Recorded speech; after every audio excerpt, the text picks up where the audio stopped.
Mm.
Um, hey everybody.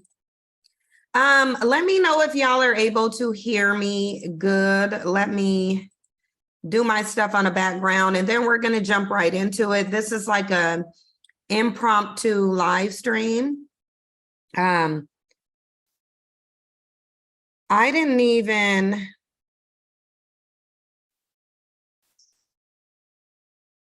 oh, hold on for a second, you guys. Hold on one second, my sister calling, hold on.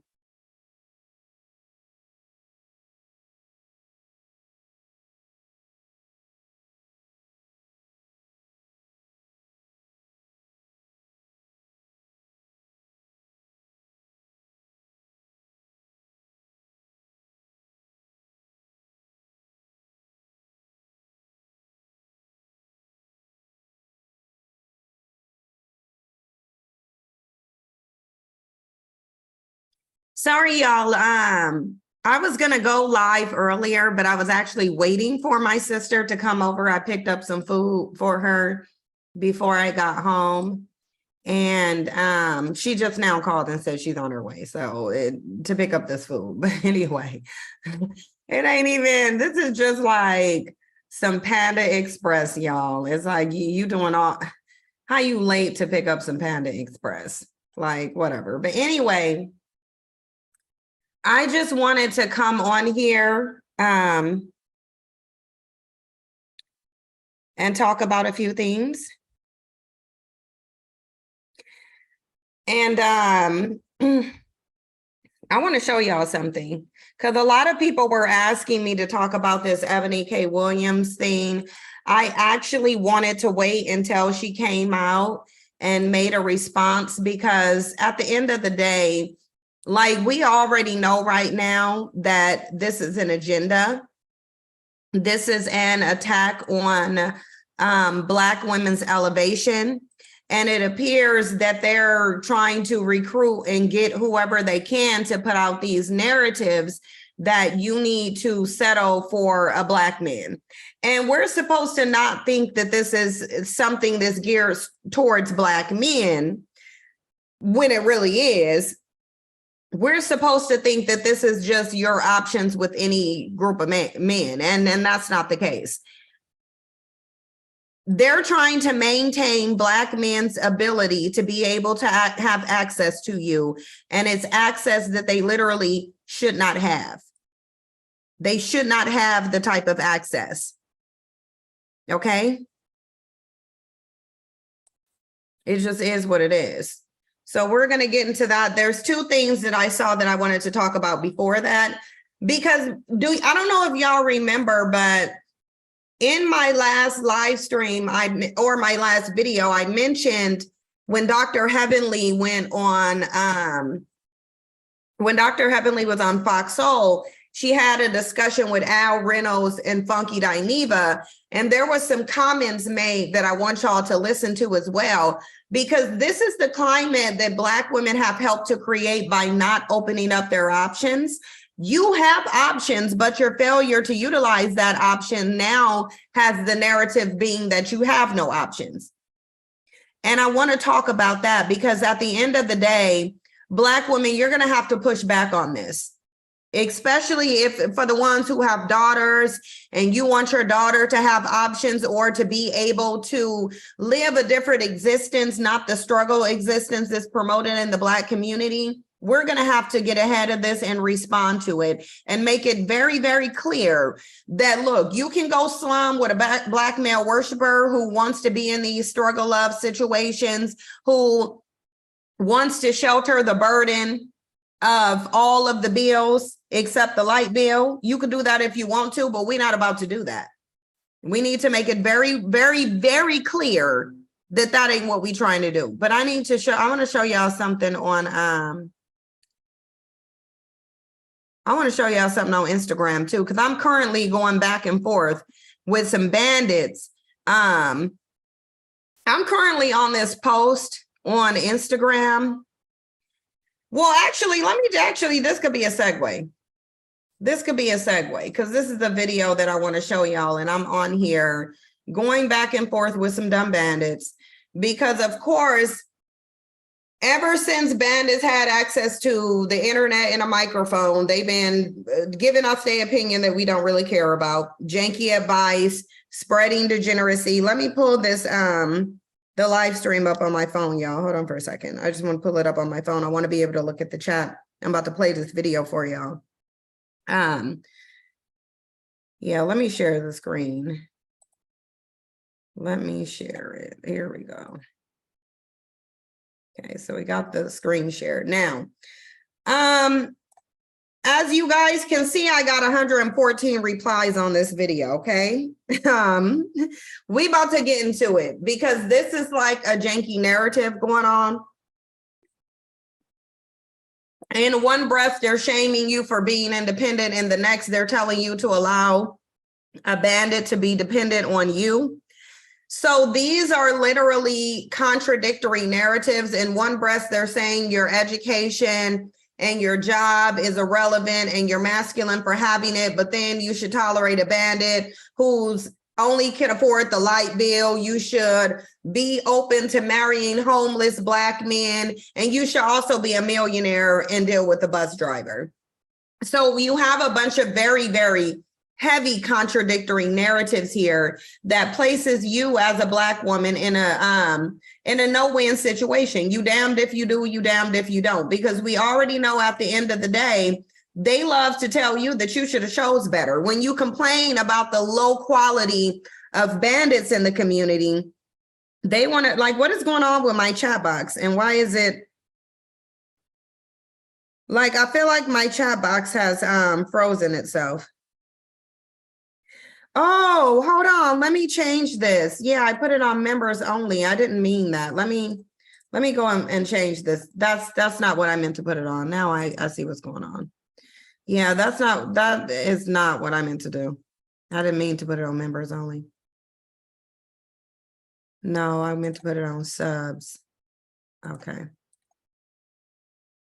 Sorry, y'all. I wasn't allowing it wasn't allowed. I had a wrong setting on. I had the wrong setting on. It was on members only mode. So now it's just on subscribers only mode. When we put it on subscribers only, it limits the amount of trolls that are in here.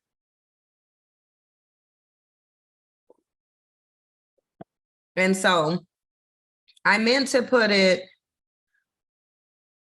I didn't mean to put it on members only for commenting. I meant to put it on subscribers only, but now we fixed it. So let me get back to what I was sharing with y'all. And what's going on with my internet connection? Because this ain't making no sense. Okay. Wait, why is this saying I'm offline? The reality that needs to be said out loud is that as Black men age. Here, y'all, hold on, because this thing is trying to say I was offline. We're clearly not offline. I don't know why it's saying that we're offline. We're clearly online. But all right, now let me share the screen with y'all and show y'all the room that I'm in. Because bandits are always saying something foolish, and I made it bigger so y'all can see it here. Where it says, man says that Black women are the only females that embrace the struggle, claims he's never heard any other race say, I'm independent, F a man. Are Black women embracing the struggle because they want to, or are Black women embracing the struggle because they've been conditioned to, and they're still being conditioned to embrace the struggle? This is what I'm telling y'all, because in this very discussion that we're having, you see the contradictory narratives. The reality is, if in order for somebody to be interdependent or codependent or dependent, another group of people have to be providing something. It just is what it is. So everyone came on here and stated the obvious and said, well, let me let y'all hear what he said first. Let's go into what he said first. Here we go. Spanish woman talking about she happy to be independent. I never seen a white woman in my life on a gram saying I'm independent, F whatever. Right here. Black woman, even Taraji P. Henson has a reel saying, hello, Black men, the audience, we want you back. This is because they realize it's not working, because Black women, they seem to like embrace the struggle. The struggle has been so normal for them coming up. Now they embrace it. I never seen no Brazilian, Argentinian, Colombian, any other race, Chinese, Asian go independent F a man. Man for what? I never heard no Spanish woman talking about she happy to be independent.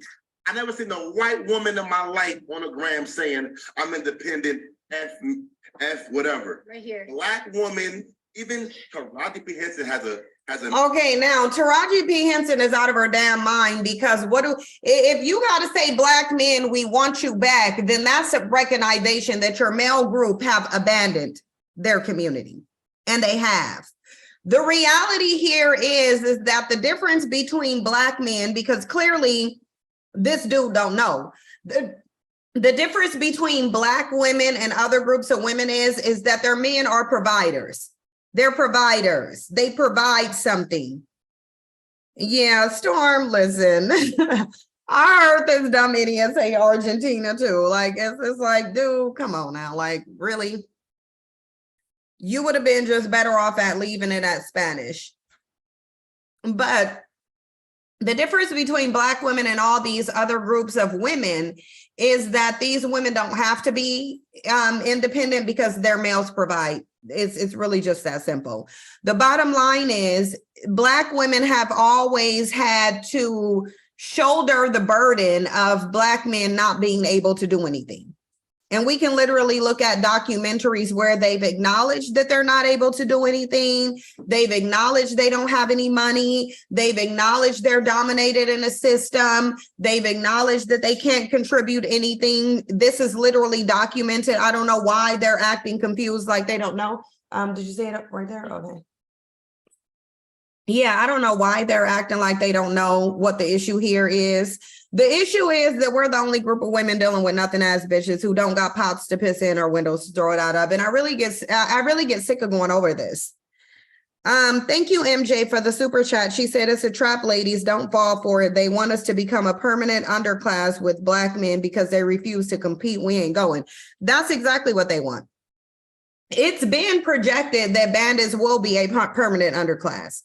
They've projected that there will be no collective wealth in the Black community. Didn't they? Didn't they say by 2050 or 2030 or something? Some date that's approaching quickly. So you're dealing with a very dependent group of males. And the interesting thing about this is that the whole Black community recognizes that these males are not providers. The whole community knows that they don't have anything to offer. They're not self-sufficient. They're dependent on Black women and always have been more dependent on Black women than Black women have been on them. And that's why they're telling Black women to be comfortable accepting a man who can only pay the light bill. Why? Because Black men are known to have so much money. They can look at their messages and see the issue here. The issue is that these bandits don't got nothing. They have no resources. They're running around complaining that Goldman Sachs won't give them money. They're extremely dependent. You don't make PSAs to encourage the wealthy women in your community to be willing to date homeless men if the men have the resources and have been providers. They've never shown up in any society that we know of as providers. They've only shown up as dependents who need to be provided for. Thank you, Trash Bags and Broomsticks. She said they can only pay a light bill but get mad at Black women for being independent. These bandits want you pushing around grocery carts, collecting cans and dust. It's a contradictory narrative. If you're telling the women that they need to settle for men who can't provide much, you are recognizing that the men are not providers. So if the men are not providers, then it forces the women to be independent. If Black women weren't independent, Black men could not be dependent on Black women. The reason why Black women cannot depend on Black men or even be interdependent with Black men is because they're not even self-sufficient.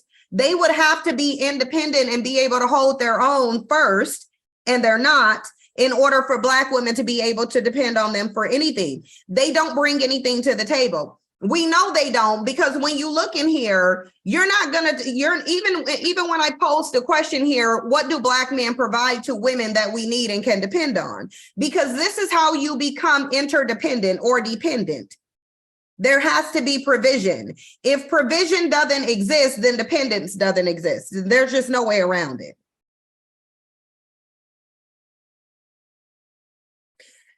Cindy Christian said she means date with intention. Listen, I don't need you to interpret her words for me. I have a fully functioning brain. I'll interpret for myself what I believe that she's saying. If you got out of it that she means date with intention, no, she means date out of desperation.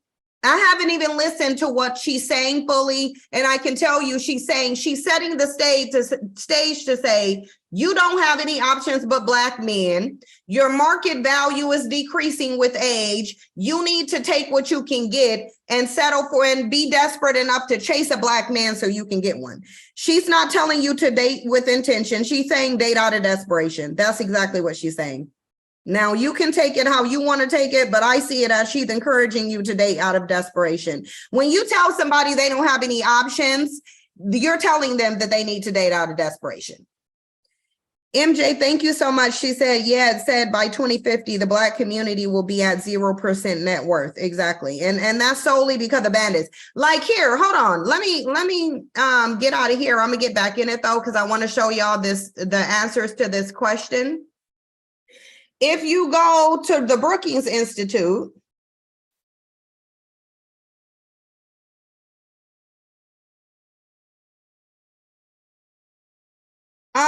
you can literally go throughout this in this whole thing, because it's very well documented that the problem here is that Black men don't have anything. Look at this report here. This came out in 2018, but it's reflective of a long time span where they've been studying. It says the inheritance of Black poverty is all about the men. This right here tells you that these males are in no position for anybody to be able to depend on them. They have absolutely nothing. This article details how you have more than them because you educate yourself, because you will work. And then when you decide to marry these males, which is what Ebony K. Williams is telling you to do out of desperation, your net worth begins to decline. Your ability to transcend poverty begins to decline. And that's because these males are impoverished. They don't have anything. Lizzie said, as inflation gets worse, and thank you so much. All right, I'll see you later. Text me if you need me to pick her up. All right. It says, as inflation gets worse, the desperation for resources is going to get worse. Black women will be a target while other groups are moving on. The Black community is focusing on submission and girl and femininity. Plus, the goalpost keeps moving.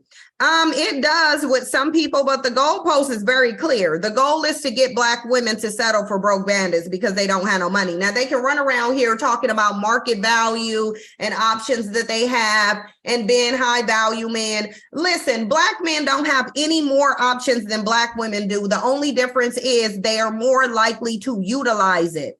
In fact, I would go so far as to say Black men have less options in mates than Black women do. They appear to have more because they utilize the options that they do have. Let me say that again. When it comes to mates, Black men do not even have as many options as Black women do. They just appear to have more because Black men will utilize every single option that they have. Black women won't utilize any options that they have.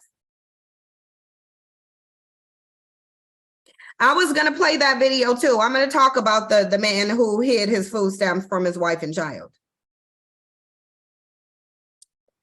Well, Cindy, you can have your opinion. Just keep your opinion.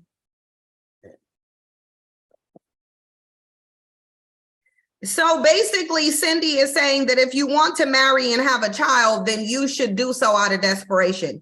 Don't listen to Cindy Christian in the chat box, and don't listen to Ebony K. Williams. They're going to railroad you into abusive, unhappy marriages is what they're going to do. Where a man is going to be exploiting you, not bringing anything to the table and feeling justified in it because you should just be happy that he married you. If Cindy Christian is married, I can tell y'all the type of marriage that she's in right now. It's not happy. It's very one-sided. She's shouldering the burden. Her self-esteem is low. She's probably stressed out and full of cortisol because she believes that you should move from a place of desperation just for the sake of being married and having children. Mind you, you can look at the two things that make women the most unhappy, and it's literally marriage and children. Marriage and children are the two things that brings down the quality of women's life and contributes to the majority of their unhappiness. And this is what they're suggesting, that you chase this dynamic out of desperation. But as you see here, there is nothing that we could type into Google. There's nothing we could type into any search engine that talks about how wealthy and how resource rich Black men are. It's just not going to say that. Everything you research is going to talk about not only how they're nothing as broke bitches, but they're dragging you down too. That's the only thing that you're going to find. You're not going to find anything in history. I've done the research that is ever going to show a period where Black women could be dependent on Black men. It does not exist. It doesn't exist. So let me say it again.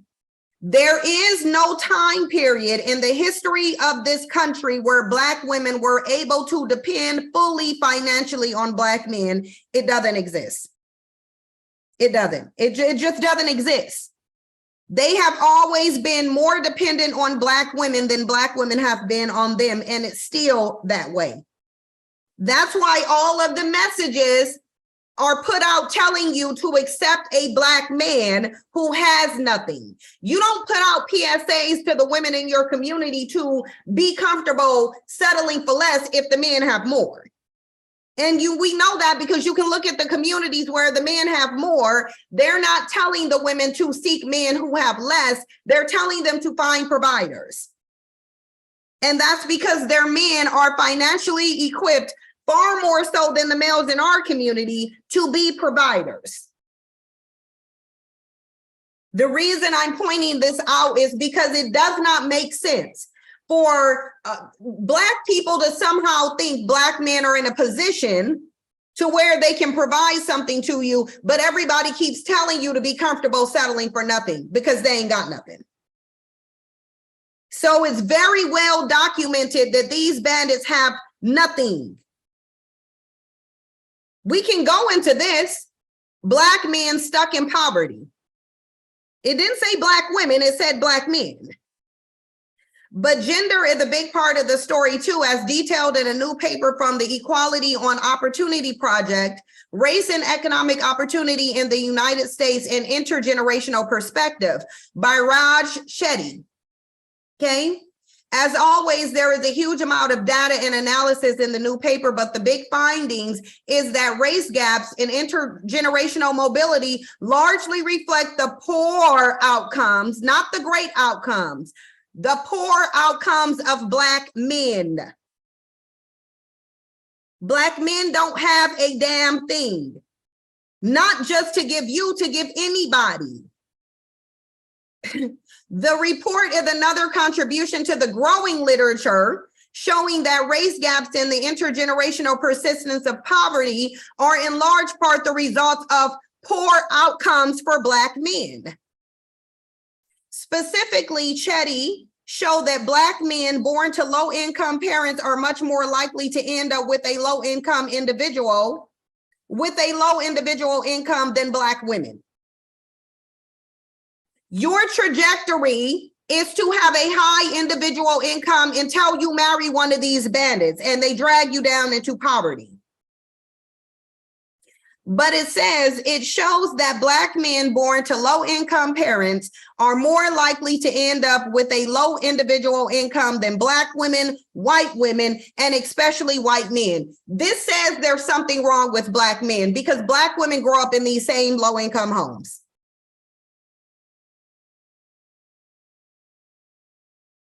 The site here is the Brookings Institute, Rashida. This is from the Brookings Institute.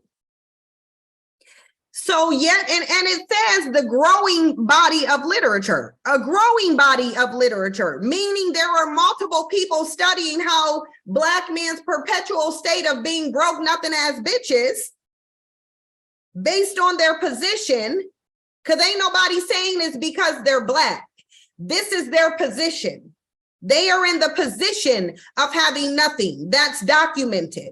The men and women in your community are telling you to accommodate the nothing that they have. But then a bandit is sitting up in the video talking about, oh, why are Black women independent?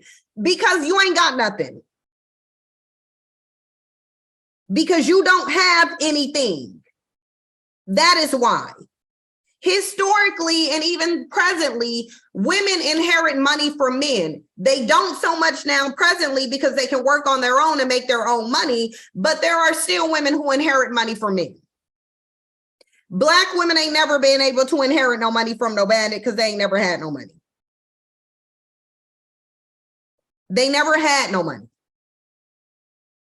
So it don't matter how much research you do. You ain't about to find no research that's sitting up telling you that these bandits have ever been in a position to be providers. I know that. So Black women don't have a choice but to embrace the struggle. Embracing the struggle for Black women is survival. You're doing that to survive. They don't have anything. MJ said 2 Black women models were unalived in their luxury homes 2 weeks ago, back to back and not far in location. You are being watched for your wealth on social media. Stop posting everything online. Exactly. No, these men look at you like you're a lick. Wado said there is a woman of no color on Love is Blind who says she doesn't go 50-50 on dates. Even her father said love flies first class. Exactly. Thank you so much, Dominique Wilkes, for the generous super chat. She said, keep schooling them. No, listen, ain't no way I can sit here and not say something about the overwhelming amount of people who keep telling you that you need to settle for less. No, you don't. You have more options than these bandits. These bandits are not your only option, but they're speaking to you as if they are, and I'm going to prove it. So anyway, I came on here and said, what do Black men provide to Black women that we need and can depend on? Let's look at the responses. This bandit just came on here outright and said, fair enough, get you a Brad and keep it pushing. Because he already know he ain't about to mention a damn thing. He probably sat up here, tried to, but he can't. Because bandits don't provide nothing to you. Anybody could come on here and respond. This is on a public post. Ain't nobody about to tell you anything. I can already tell you one bandit mentioned dick. He damn sure ain't gonna say resources of any sort. He ain't gonna say housing, clothing, none of your necessities, because they don't provide nothing. He's not gonna say protection because they don't provide anything. We gonna go through them. This woman said, I was literally in Target the other day and some Beckisha was arguing with her Gloctavius, and I had myself cracking up because I literally heard your voice and said to myself, she got the same black men. Look, they saying everything except what they did. And look, this bandit comes on here and try to do some dusty reverse psychology. Oh, what don't they provide? They don't provide anything. They provide absolutely nothing. Then he said, every time this subject come up, the black women want to address the same ninjas they knew wasn't gonna be shit from the rip. Now, he's telling y'all that when you approach a bandit, you should already know he ain't gonna be shit. He's not. Hold on, y'all. Another one of my sisters is coming in and very loudly. So hold on for a second.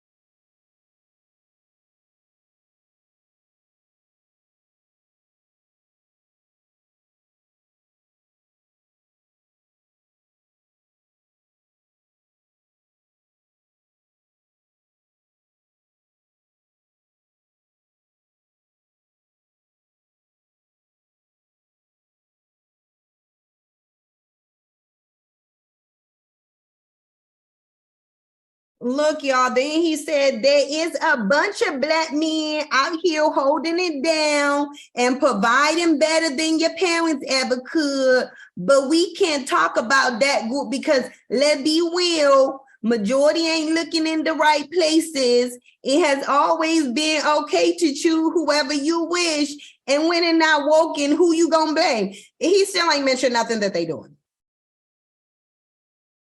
He's sitting here saying that they're providing better than the parents, but ain't said what they providing. They not providing nothing, y'all. They not. And this is why you can't be dependent on anybody who don't provide nothing. Look, this woman just said, please talk about the next one. This bandit on here said they provide you life. Understand, males don't provide nobody life at all. Women are the ones giving life and birth to these children, but because they provide nothing, they're trying to reach. Bandits don't give black women life. I think he meant they take your life. There ain't one black man who's ever given a black woman life. But they're sitting here, they can't mention nothing. Then, like, a bandit came on here and said dick. So I said the same dick that's turning all races of women into single mothers, because that's literally what it is. But dick is not a necessity. So they're still not providing anything to you. This woman said nothing but pain and poverty. And that really is all that it is. Where are the rest of them? Because there was supposed to be over 115 replies over here. I don't see him. Let's see if bandits come on here and talk about what they provide, because they don't. You're never going to get a response about what they provide. Hold on for a second, y'all.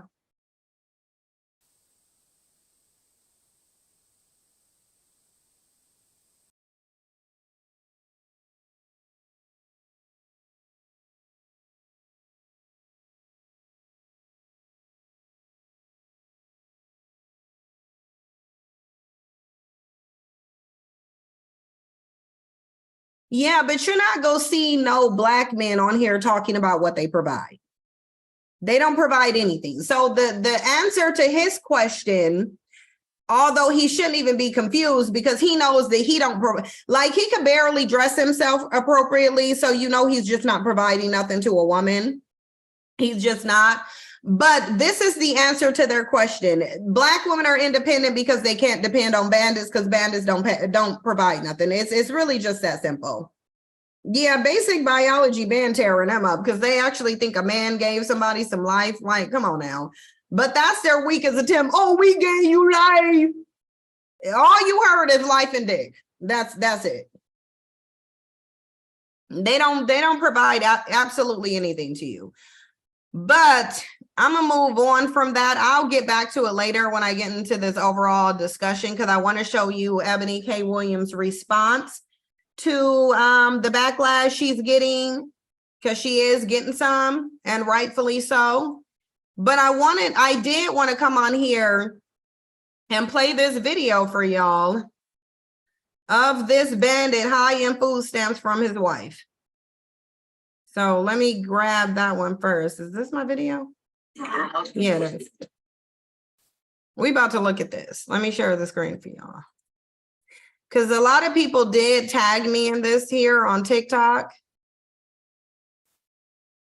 Now we know the narrative is that welfare kicked these bandits out of the home. That's what they've been saying is 2023. And apparently welfare in the 1960s is still putting them out of the home. Although this bandit was getting food stamps behind his wife's back.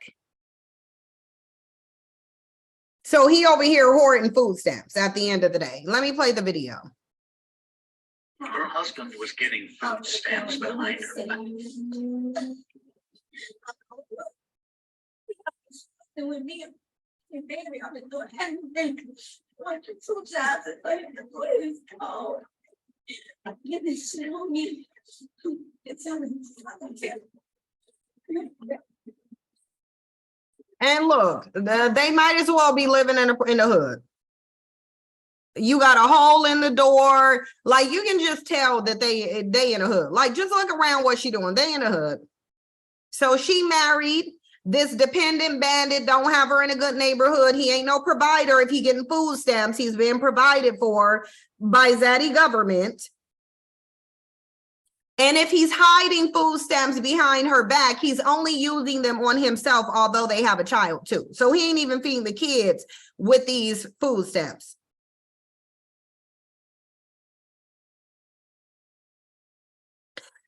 If anybody is having a problem with the audio or hearing the audio, put one in the chat box. If not, then to this person, Oporio, then if you can't hear it well, it's probably just you.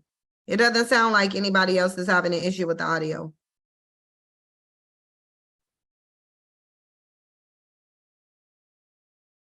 Yeah, but if he on EBT, then they in the hood. It just is what it is. What have you been doing? No, I don't give. I just got off. Yes, get off the phone. I just got off from job number 2.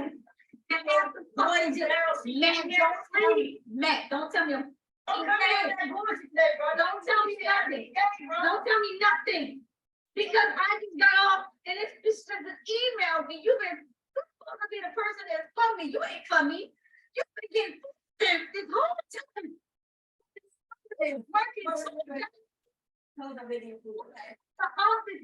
Okay, so I want y'all to know how she said she been working 2 jobs. He at the house sitting on food stamps. Who do y'all think is the provider in this situation? Because this is one of the reasons Black women got to be independent. If she's working 2 jobs, then yes, they are in the hood. If he on food stamps, no, he's not a provider. He's sitting at home. When she got to the house, he at the house. This ain't no man. This is not a provider, y'all. Over here high in food stamps. He ain't gonna provide nothing. You tell me we're gonna be all right. We're gonna work through it. But are we? No. Why you not? You're never eating with me. having uncle. I don't care what she did.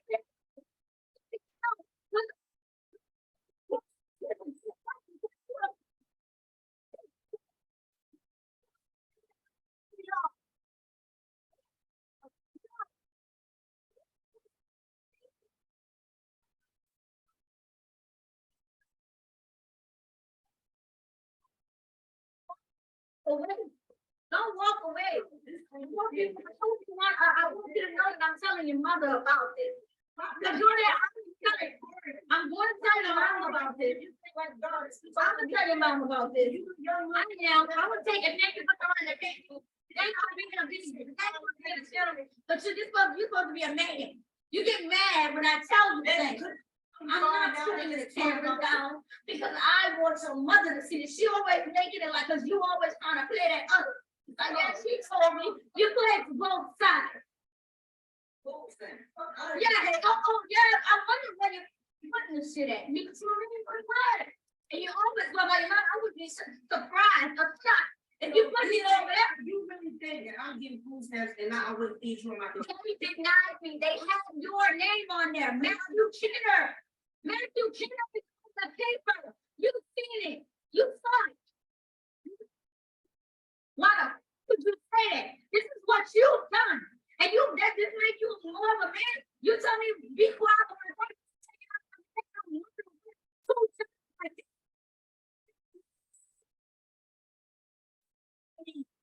Who the we? She paid every bill in that house. Okay. These are the type of marriages they want y'all to go towards. Because you can already tell they're married. So she's working 2 jobs to provide. She pays all the bills in the house. He's sitting there on his own collecting food stamps. I'm pretty sure she married out of desperation too. She just wanted a black man. She wanted to be able to say she has a husband. She got the ring, although I think she probably didn't get no ring because it don't sound like he can afford one. You can't buy rings with food stamps. So that's what I do know. Let me get out of here.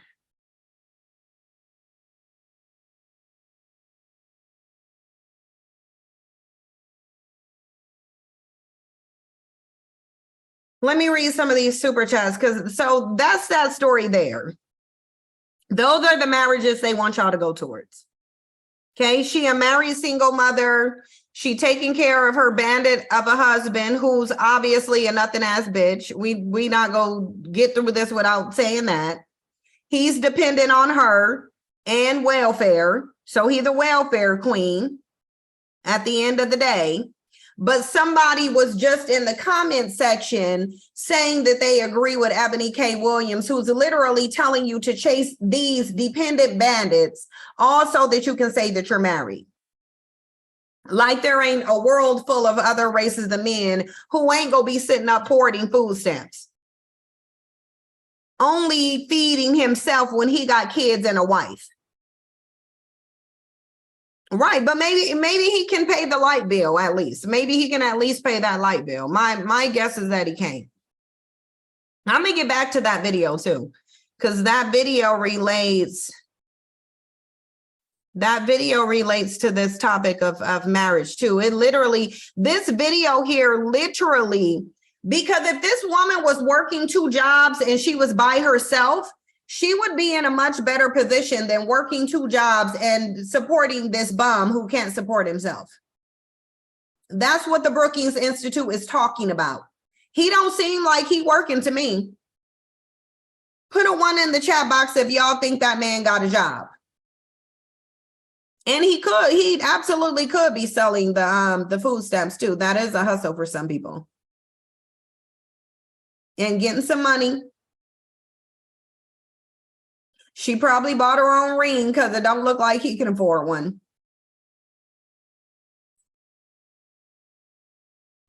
I want to talk about this Jeannie Mai and Jeezy thing really quickly because TMZ came out. TMZ came out and basically there's somebody, a source that's supposed to be close to Jeannie Mai and Jeezy, and is coming out and putting out information. According to TMZ, Jeannie Mai and Jeezy has been having marital issues for a long time, although they've only been married for like 2 years. It hasn't even been 2.5 years. They were married 2 years and 3 months before we knew about the divorce. And TMZ is saying that a source said that they've been having problems for a long time. They don't even know each other for a long time. How do you have problems with somebody that you haven't even known for a long time? And that you haven't been in a relationship and that you haven't been married to? Jeannie Mai and Jeezy hadn't announced that they were dating each other for even a year before they got married. So these are two people who really don't even know each other like that, but they're having all of these marital problems and only been married for 2 years. The same sources coming out saying that they're still living in the same home, although it's uncomfortable. They're basically just walking by and not, listen, like I said before, you can already tell this marriage was dysfunctional and problematic almost before the ink even dried on the marriage license.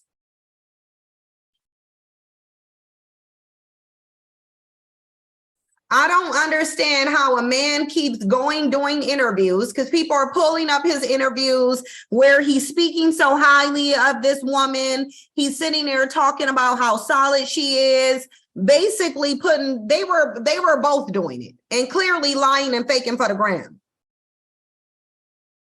You only been married for 2 years and you've been having problems for a long time.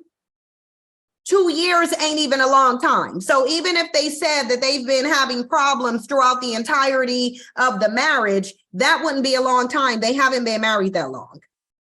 This is his preference. This was the woman that was propped up as the symbol of cooperation and submission.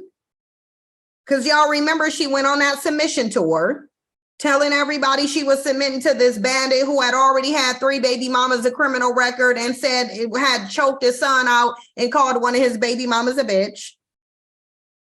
To the media, mind you. She was running around bragging that this man was providing for and protecting her. And we do know that he was probably doing that because he was throwing money at the Asian community right after he started dating her. So this wasn't even technically a marriage. This was a bunch of dysfunction between a bandit and his preference. A woman who literally said she liked her dark meat on the side and she probably should have kept it on the side at this point.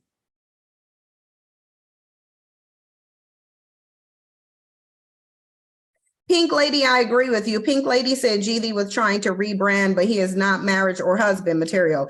He knows that he's not marriage or husband material. That's why he wouldn't file that divorce and didn't set on it. He had that divorce drafted up and sat on it for 3 months before he even filed it with the court. Nearly 3 months to the day. Because I think he filed it on September 14th and he drafted it up on June 15th. So this dude was literally sitting on a marriage complaint for 3 months before he decided to file it. Jeannie Mai was likely, they're saying that Jeannie Mai was completely blindsided. She didn't even know that this man was divorcing her. Let me see what this says when he filed this. Yeah, he filed this on September 14th, 2023.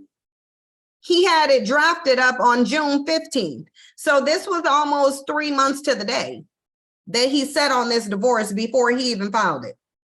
Probably going on interviews, talking about how solid she is, how much of a good wife, traveling with her. He said they were in a bona fide state of separation, which in the South, they put a lot of emphasis on whether you're still having sex within your marriage and whether you're not. So if you're not in a bona fide state of separation if y'all still sleeping together, which is probably what they were doing. Because she's saying she ain't know. But she might have known though. She probably did know. But again, like I said in the last one, because I'm not going to focus on them, this is an L. This is a huge L for her. like a huge L for her. Like I don't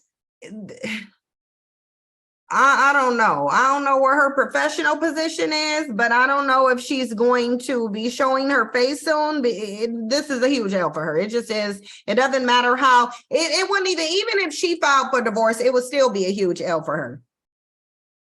Even if she filed, it would still be a huge L for her. This is just an L. And it ain't so much of an L for him as it is for her, because she's the one looking dumb. She's the one who's going to take more of a loss for being with Jeezy than he would ever take from being with her.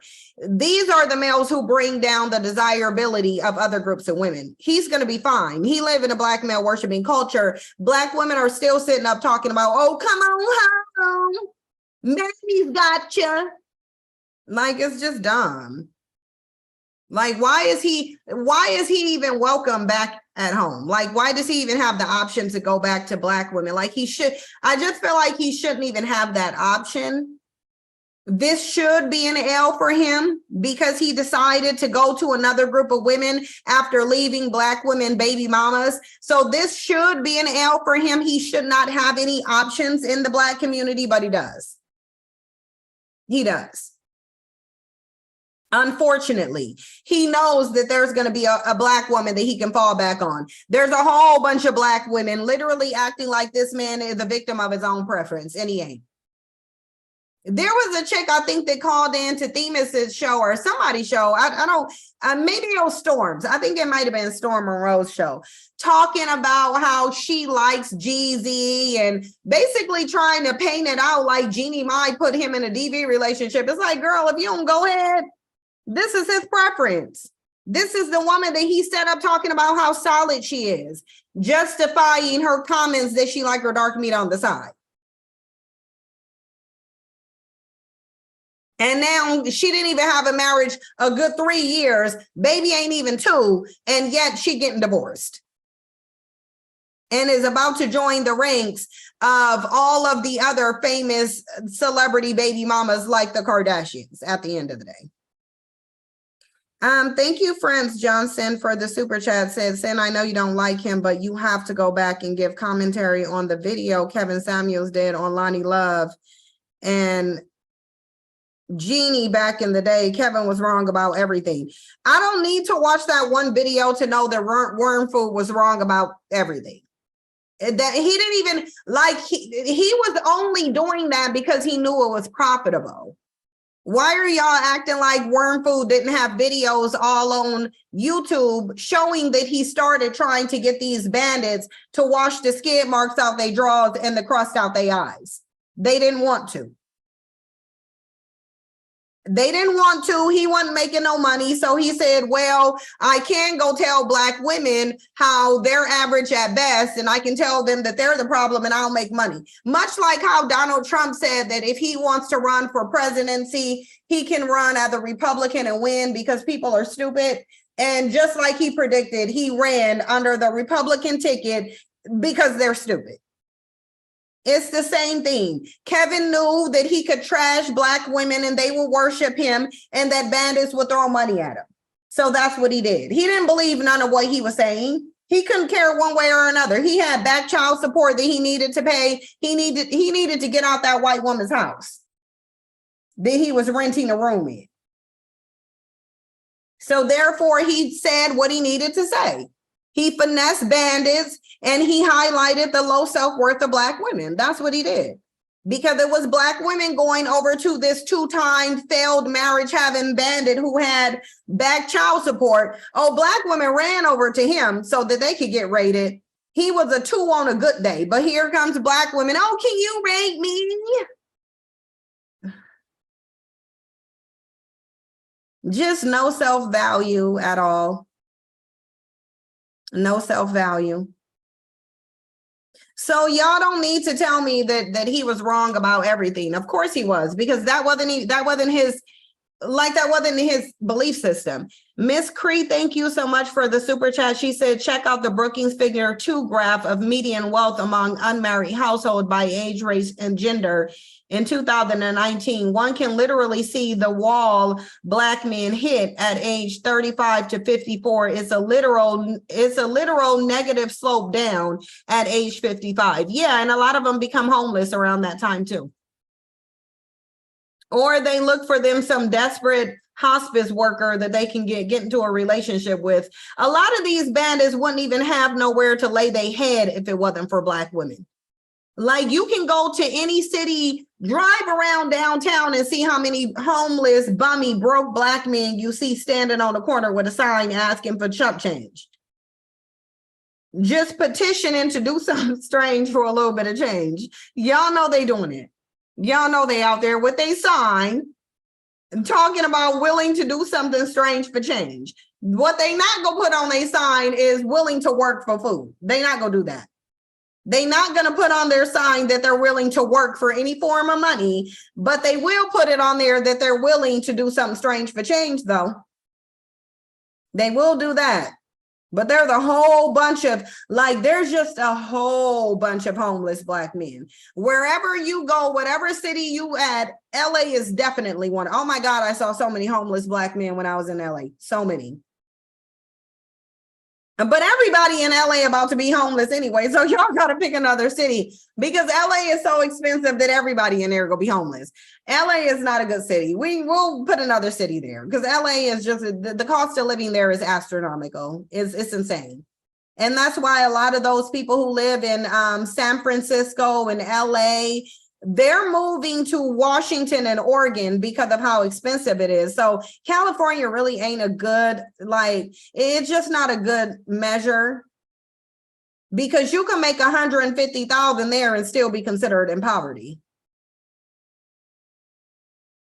But in every other city you go, there's a whole bunch of homeless bandits with mental illnesses, punching the air, fighting themselves, needing to be medicated, but refusing to get some psychiatric help. They're homeless everywhere.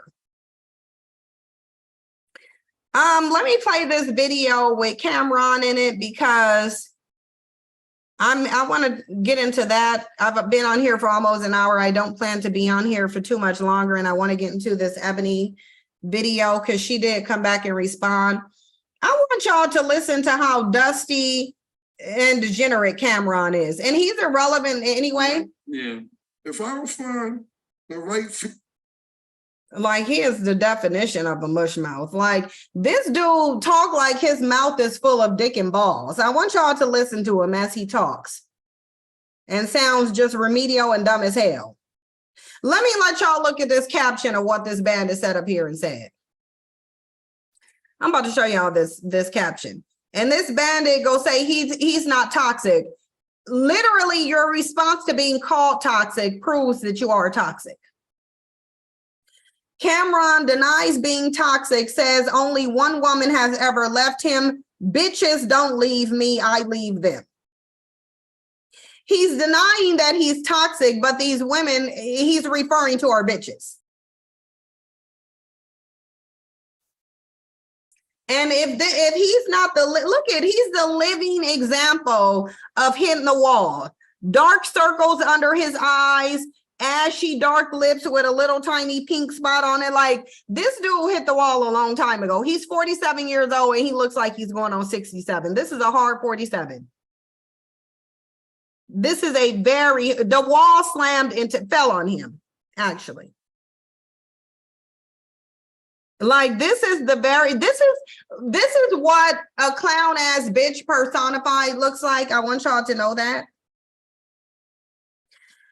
It says Dipset rapper Cameron is denying any claims of being toxic while being toxic and post wall.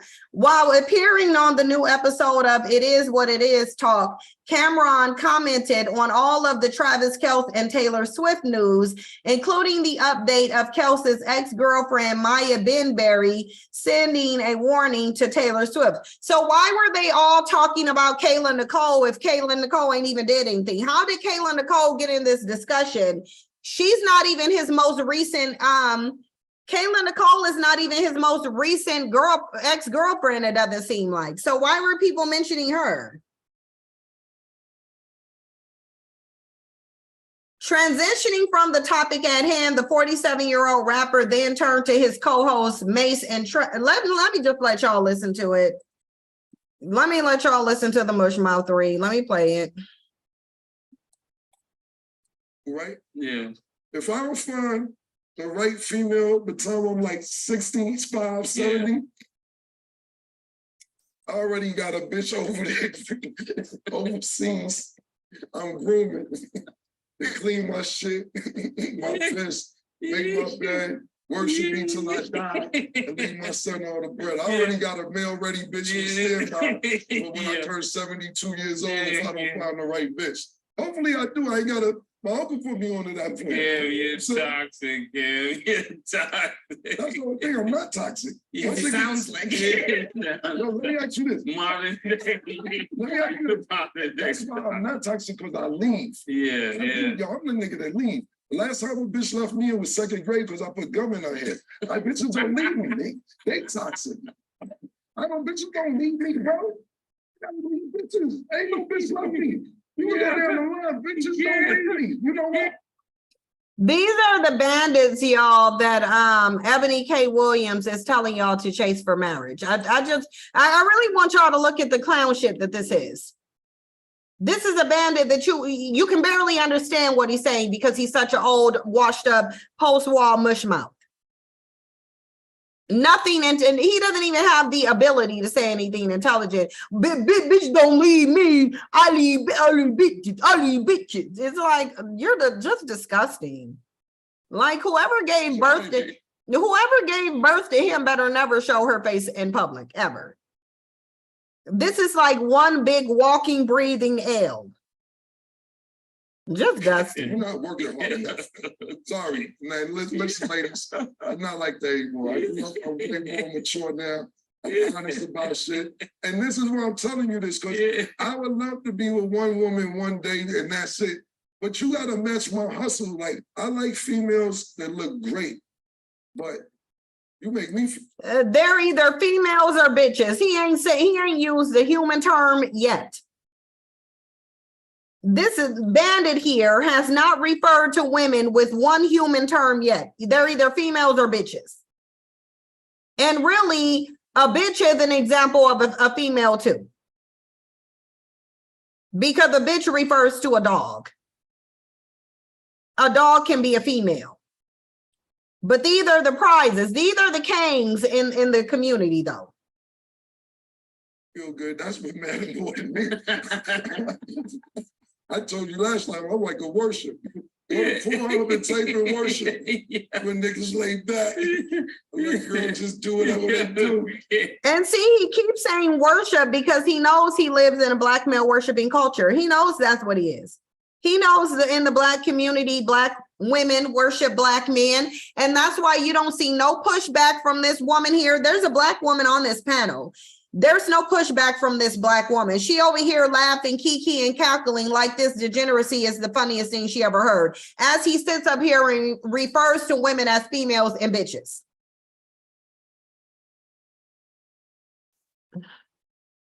It's the worship, right? You just do this. That's all you do it. Girl, admire your dick. Look at it like it's the best thing in the world. Look around it like, oh my God, I've never seen nothing like this in my life. Make you feel like you that nigga. That's the worship. Where you gonna find the girl?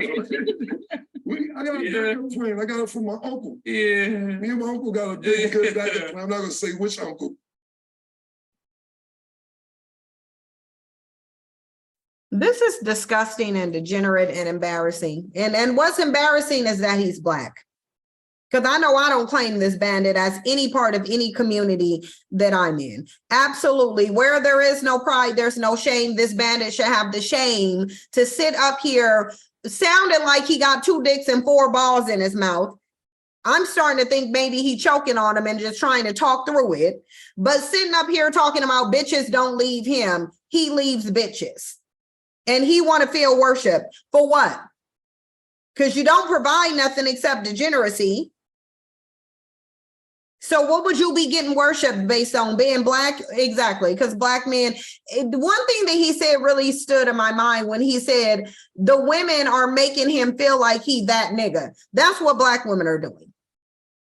You regarding these bums as kings. They ain't got no kingdom. They broke, dusty, hoarding food stamps, no pot to piss in, wanting to throw it out of your window, but you're still making them feel like they that nigga though.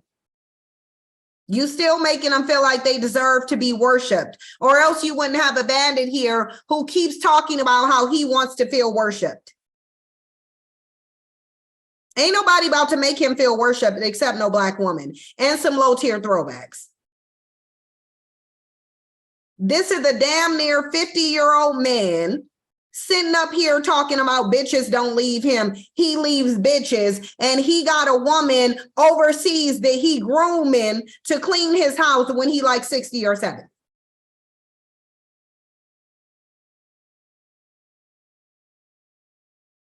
And that right there is precisely why you would have Ebony K. Williams come on here and really do she's not doing anything different than what Tyler Perry did, Tiffany Haddish is doing, Ian LeBenzet did to her. You would have thought she would have learned her lesson then. Maybe this is her learning her lesson. Maybe because Ebony K. Williams got dragged so hard by bandits because she suggested that they do better and they ain't interested in that.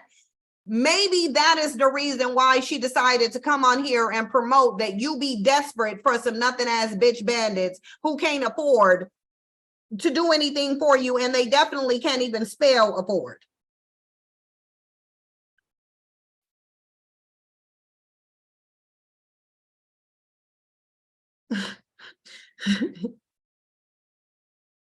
Selfie tastic said my partner, my friend, my mother, and my children beacher than females though. Exactly. They sound remedial and retarded. But we about to play Ebony's clip.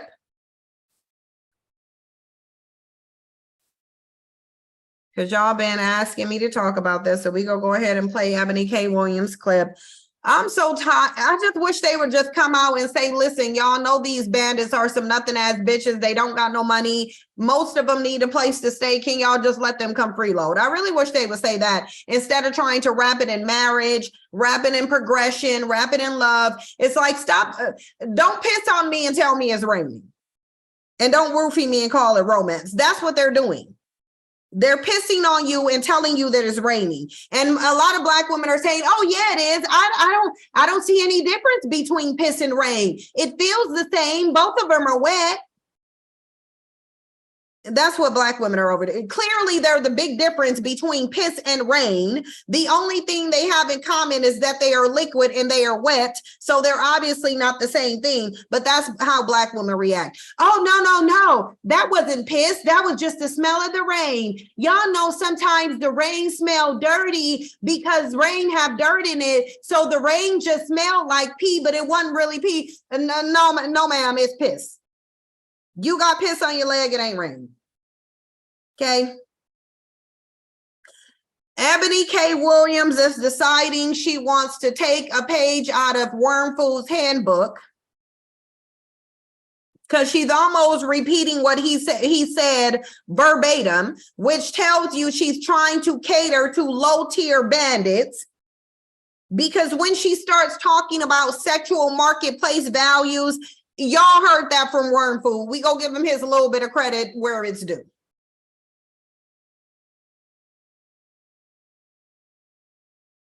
And let's listen to her tell you to date out of desperation because you don't got no options.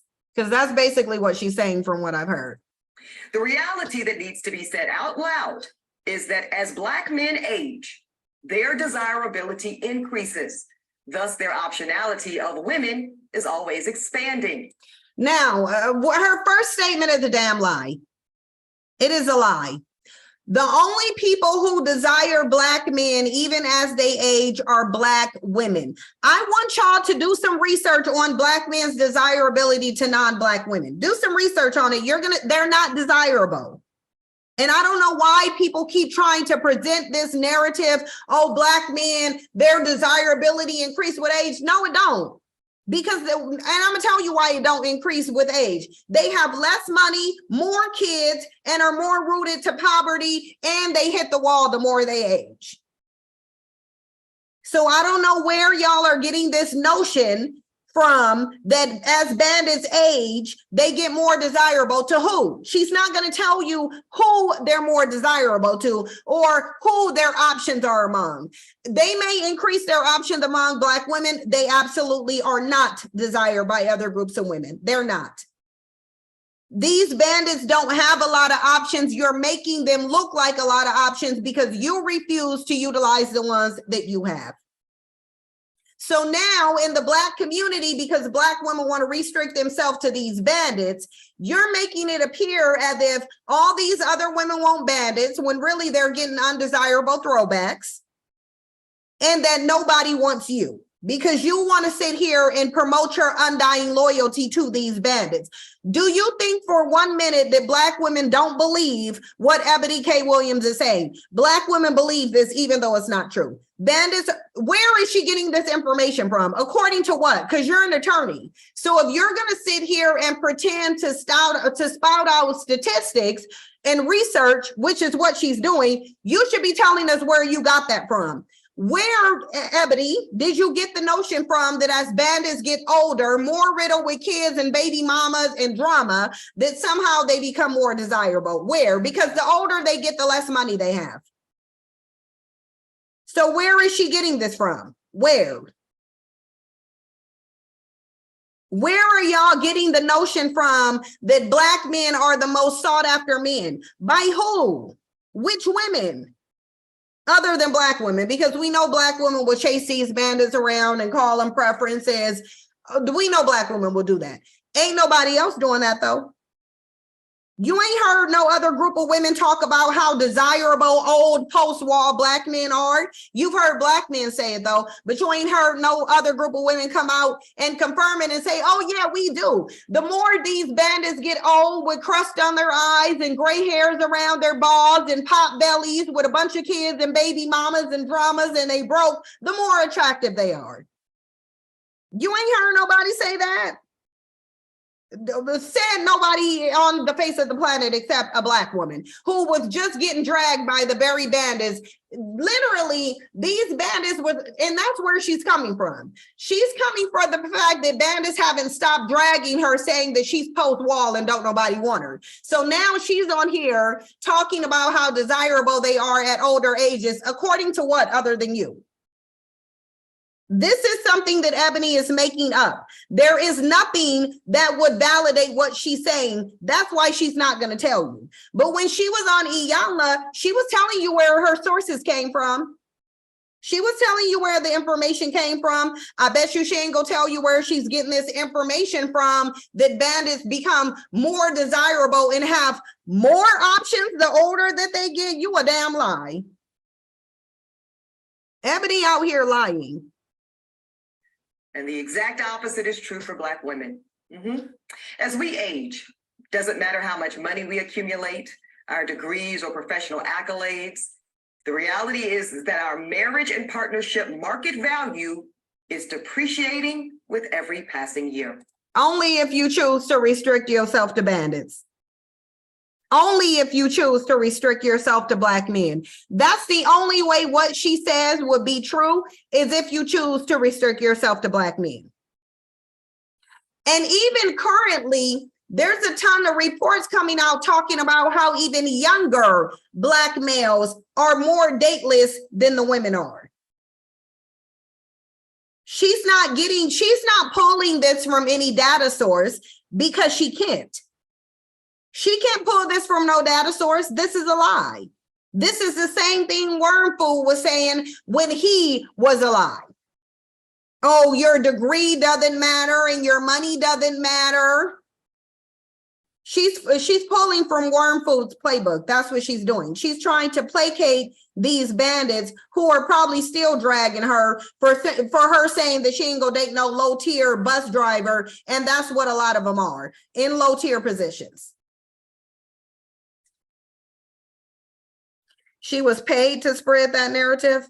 Well, we gonna see what she said on the Breakfast Club. She circled the block to the Breakfast Club again,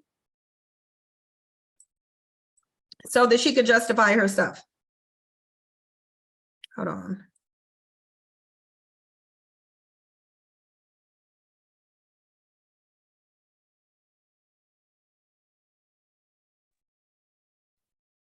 Let's continue. No matter how good we look, no matter how fit we are, men are still seeing primarily our presumed dwindling fertility as a knock against us. And speaking of fertility, that is another reason that I want younger Black women to seek marriage and partnership in college or right after, if that's what they choose. Because the number of college-educated Black men is so low when compared to Black college-educated women that we're all going to be targeting the same small pool of men. And as we heard today, on most campuses, there's like 7 Black women students for every 1 Black man student. Okay, so now she's assuming that your only option is Black men. And I noticed this about everybody who comes up and give you this janky advice. All of them are speaking to you as if Black men are the only ones you have access to. Now, I know I was in college and the smallest group of men in college were Black men, which means that you got a whole bunch of non-Black men that you can choose from. But again, because Black women promote their desperation for a Black man and their willingness to only be with Black men, this is what they're catering to. They're catering to your low self-value, your desperation for a bandit, and your unwillingness to utilize any of your other options. That's why they're doing this. Bandits are not the only men that you have access to. They're not. They don't even have as many options in non-Black women as you have in non-Black men. You're just allowing them to believe that because you refuse to open up your options. Because you've bought into the notion that these bandits are the only people who want you, and they don't even want you. What Ebony is not telling you, though, is that the more educated these bandits are, the less likely they are to marry you. So you're literally going to be chasing after somebody who don't want to marry you and is looking for the next snow bunny that they can marry. Bandits are not your only option. You would only pay attention to what Ebony says if you believe that bandits are your only options. That's why she keeps saying, oh, Black men, you're in school with a small amount of Black men because you won't open up your options. Like, you won't even be open. Nobody is telling you to chase after other men. Just be open. Just be willing to talk to somebody else. And it's like Black women won't do that, and it just don't make no sense. Miss Highly Favored, thank you for the super chat. She said she's using the notion that men, not Black men, get desirable with age because their pockets increases, and we know that's not Black men. Miss Highly Favored, I don't know if you were listening. She said Black men specifically. She said Black men. She didn't say men, she said Black men. And I'll let you listen to it again so you can see. She's talking about Black men becoming more desirable as they age. And that's not the case. That's an outright blatant lie. Latino boy said, wow, Ebony, and my Tyra voice, I was rooting for you. We were all rooting for you. Okay. Anyway, let me finish playing it. Y'all do the math. So here's my advice. If you are a young Black woman in college and you know in your heart and in your head that you want to prioritize family, I suggest that you simultaneously pursue that MRS degree right along with that BA or JD. No. Because a handful of Black college-age men that actually do desire to get married. See, the handful of Black college level age men. She's talking about Black men specifically. Y'all need to stop promoting that you will only date these bandits. This is backfiring. This is what desperation breeds. When you first of all, you appear desperate when you say you only go date one group of men and there's tons of men out there. Imagine yourself letting the public know that the only group of men that you're willing to date is the group of men who abandon you the most, are the most non-committal, who value marriage the least, value fatherhood the least, value being a husband the least, cheat the most, spread diseases the most, have the highest rates of DVs, have no wealth, no resources, are always on some public platform talking about how you're undesirable. Imagine you as a group of women sending out public PSAs that those men are your preference. It sounds foolish and dumb. That's why they're putting these messages out here. That's why. This is specifically telling you as a Black woman, you need to make your priority getting a Black man to marry you. Why? The Brookings Institute says when you do that, your chances of transcending poverty decreases. And you're more likely to be rooted to it. Why would you even consider marrying a Black man?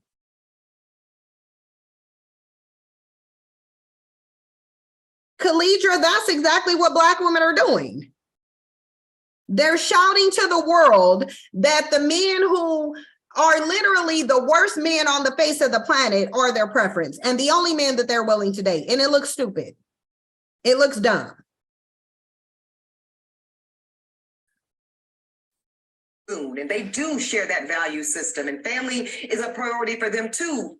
Y'all, that is an incredibly small pool, and it's shrinking as you get older. And by the time you reach my age, 40, you will be faced with different choices relating to life partnership and motherhood. See, she's using scarcity scare tactics. Oh, there's not a bunch of good Black men. You better run after them and chase them. Get them while they're hot. Get them while you can. Number one, these bandits hate children, so you can toss out fertility. Most of these bandits ain't in school, and the ones who are in school, they ain't looking to marry Black women. They looking for snow bunnies and feisty Latinas and whatever Asian that's willing to look at them. This is delusional and stupid. She ain't told you one time where she got any of those stats from. Because she ain't gonna come up here and say, I was listening to some old Kevin Samuels videos and I decided to come out here and pander because I'm still getting dragged for suggesting that bandits aspire to be more than just a bus driver. If y'all don't open up y'all's options and prove them wrong. Now, I'm not saying that delaying marriage or motherhood is a bad option, but it's one that comes with its own consequences. And our women deserve to know on the front end of their decision-making instead of on the back half. Yeah, y'all need to not listen to Ebony K. Williams. Don't listen to nothing she's saying. She's over here pandering to some bandits. Someone in the comment section said, as a Black woman who has been married and hold 2 degrees, don't be pressured into what society thinks you should do. Do what you want to do. I say you should take Mademoiselle's advice. I'm glad some Black woman came here and said, leave us alone, please. Like, for real. Oh my God. Like, this is annoying. This is just annoying to look at. How does this help bandits to be better, mind you? How does this help them to be progressive? If the only messages that are coming out is Black women tolerate nothing as bitches, Black women chase nothing as bitches, Black women marry homeless, nothing as bitch bums out on the corner of MLK and 3rd, how does that help Black men to be better? Oh yeah, it doesn't. It doesn't. It helps them to stay right where they're at. Ain't nobody sitting up here thinking they want an old ass post-war, gray hair, 9 months pregnant, pot belly looking bandit in his 50s with 20 million kids that he don't even claim. Ain't nobody looking at no bandit. And I ain't never heard nobody say, I'm gonna try to Google it, are Black men more attractive with age? Let me see. So please.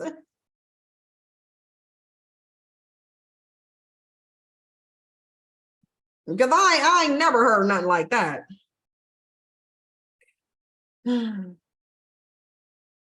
Look, when I typed in, are Black men more desirable with age? How much does physical attractiveness matter for Blacks? That came out. Who is the fairest of them all? Race, attractiveness, and skin tone. We already looked at that, and Black men are not the most attractive. It said Latino men were.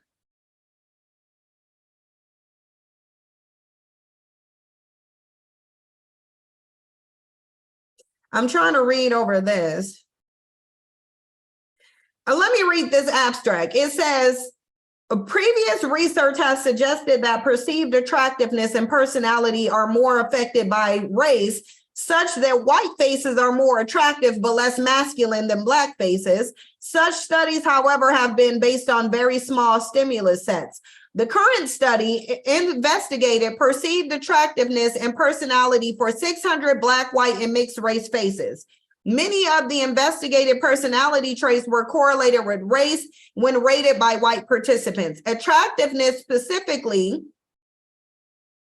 it says it was their face was more attractive than white faces among mixed race faces. So the only time they're saying that Black faces show up as more attractive is than mixed race. Okay.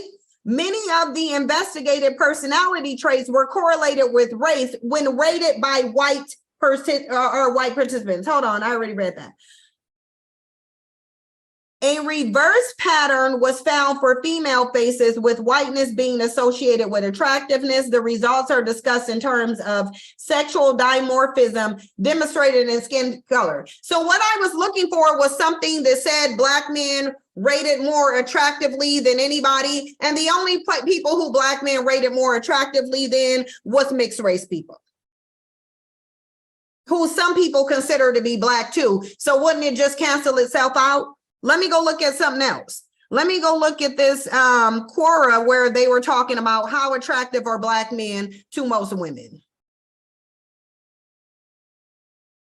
Let's see what people on here. There's a bunch of Black women on here, so we already know what that's gonna say. Oh, these are just Black women and Black men. So this gonna be a Black male worshiping post. So I'm not about to go through this. But I'm not finding nothing that says Black men are more attractive. I do see something that says as Black men move into middle age, danger rises. I do see that. As they move into middle age, danger rises. The challenges facing Black men and the case for action. Keep in mind, I typed into Google, are Black men more desirable with age? And these are the things that are coming up. Let me share the screen with you just to show you. I want y'all to see this, okay? This is what I typed in here. This is what I typed in here. Are Black men more desirable with age? As you can see. These are what came up. Okay? Ain't nothing on here saying that they're attractive.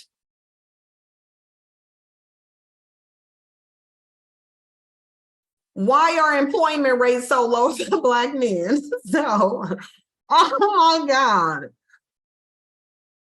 Most of the stuff that comes up is just gonna talk about how broken, unattractive they are. Let me see if I can find anything on any other pages. Marriage prevalence for Black adults vary by state. There's nothing on here that says Black men are attractive. Nothing. Let me see, are Black men more attractive than white men, or white women more attractive than Black women? This is from Barking Up the Wrong Tree. So this ain't no reputable source at all. They didn't sit up here and do no research. They ain't did no research. Black men's mental health matters, racial disparities in Black men with prostate cancer. So like I said, Ebony K. Williams can't back up what she's saying because there's no data that says Black men are more attractive in early ages. Absolutely. No, they're not. Let me go to the one that said, if I take the ad blocker off, let's see what those dangers are. Because there is one that says as Black men age. Hold on.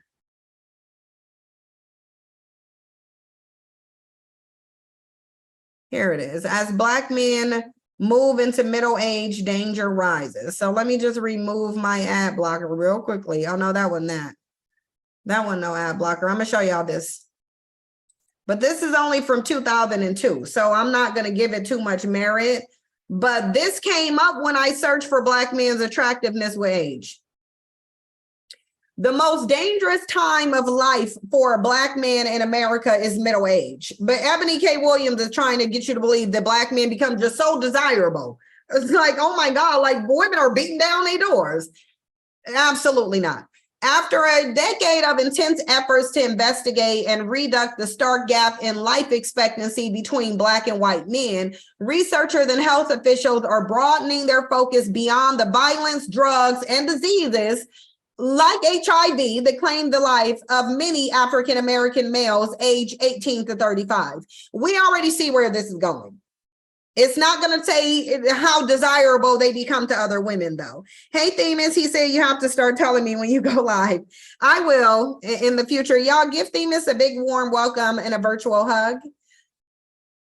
It says they are asking not just why so many Black men die young, but why so many die younger than they should of diseases that they should not be so deadly. So look, death rates for Black men are higher than for whites at all ages below 84, but the divide reaches its peak between 45 and 64, which is the exact age group that Ebony is telling you these bandits become more desirable. Don't nobody want no Walking Dead ass bandit, like for real, with a pot belly and empty pockets. Like, girl, bye. The year when diseases that afflict many older Americans began to hit Black men sooner or later. So Ebony K. Williams is trying to convince you that these elderly gray ball having 9 months pregnant belly, disease and cancer ridden broke bandits somehow become way more desirable. So of course you should chase them. But it says the years when diseases that afflict many older Americans began to hit Black men sooner and harder. Stroke and diabetes killed Black men between 55 and 64 at about 3 times the rate for white men their age in 2000. Ebony needs to go shut her ass up. Like, girl, I'm trying to find where you got your information from and I can't find it. I can't find it. I do find something that's very sick, disturbing, and sad.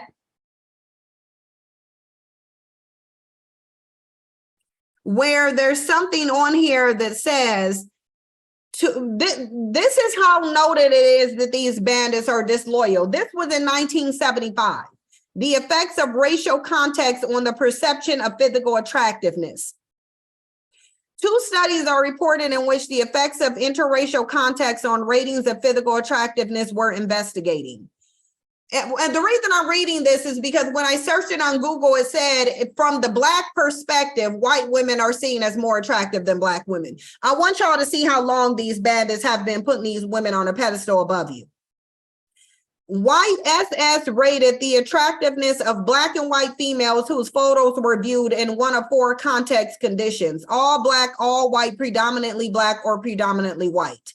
In experiment 1, it was found that in homogeneous contexts, all Black and white, there were no difference in the rating of white and Black females. Okay.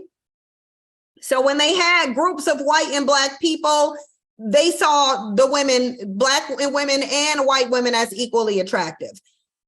However, in heterogeneous contexts, predominantly Black or white, ratings of white females were significantly enhanced in context, while ratings of Black females were significantly lowered in white contexts. Okay. It was found that Black and white females did not differ in rated attractiveness in homogeneous contexts, while white females were seen as significantly more attractive than Black females in heterogeneous contexts. Bottom line is, your bandits are treasonous and have always seen white women as more attractive than you. Bottom line. And that was written in 1979 or 78 or something like that.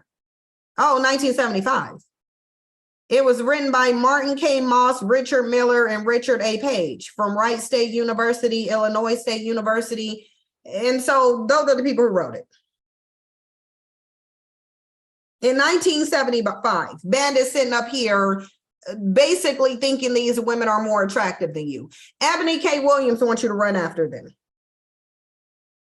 Just run after them. Because she gonna sit up here and lie to you and tell you that these males are more desirable. Oh, you better compete for them because other women want them.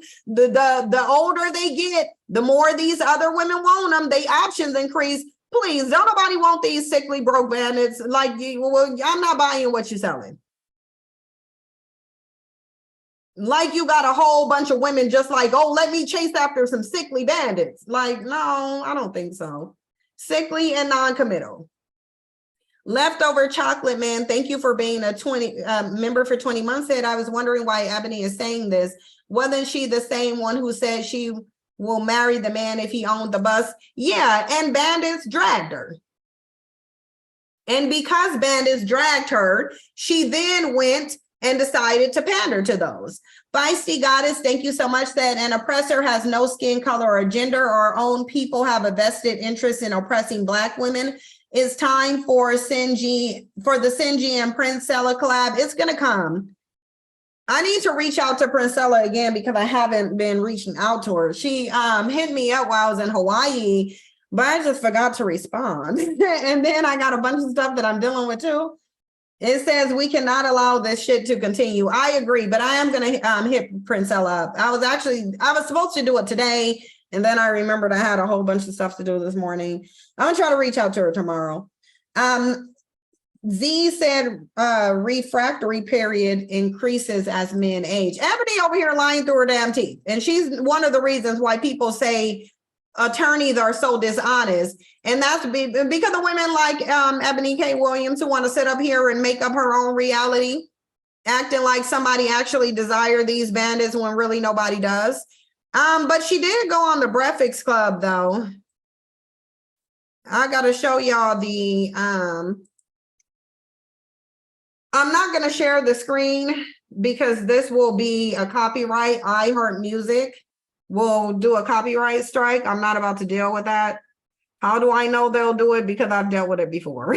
So I've dealt with iHeart Music and their copyright claims, and I'm not interested. I'll pick and choose my battles, and battling with iHeartRadio ain't about to be one of them. It's not going to be one of them. Okay, hold on, y'all. Let me do something real quickly, and then I'm gonna get into this thing.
Okay, sorry about that, y'all. I'm about to play this Ebony K. Williams thing. I'm just printing my sister some stuff while I'm doing it. So if y'all hear the printer in the background, then y'all know why. Yeah, in that one. All right, let me get my clips. Okay, here we go. This is a conversation for ladies, and I texted my good friend Charlamagne and said, "It's a friend of the show. I heard the conversation yesterday. I appreciated the critique and the constructive nature of it. And I said, since I'm down the street on the train, let me pull Let up me know and I'll if put y'all can hear it. Or about what you agree with and what you disagree with, and have a ladies conversation about it. Let's do it. So the disagree for me came with the starting with the infertility and the market value appreciating. So with the infertility, I know I said this yesterday, some stuff is science, right? You can't get around that.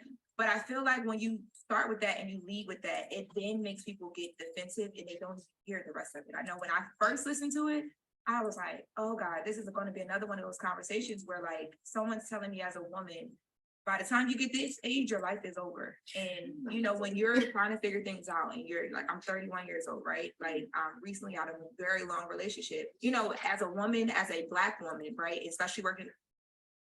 Okay, here's my issue though. Why is she talking about a woman's fertility as if these men actually care about kids? As if these men actually value? It's funny because bandits are putting out the opposite message.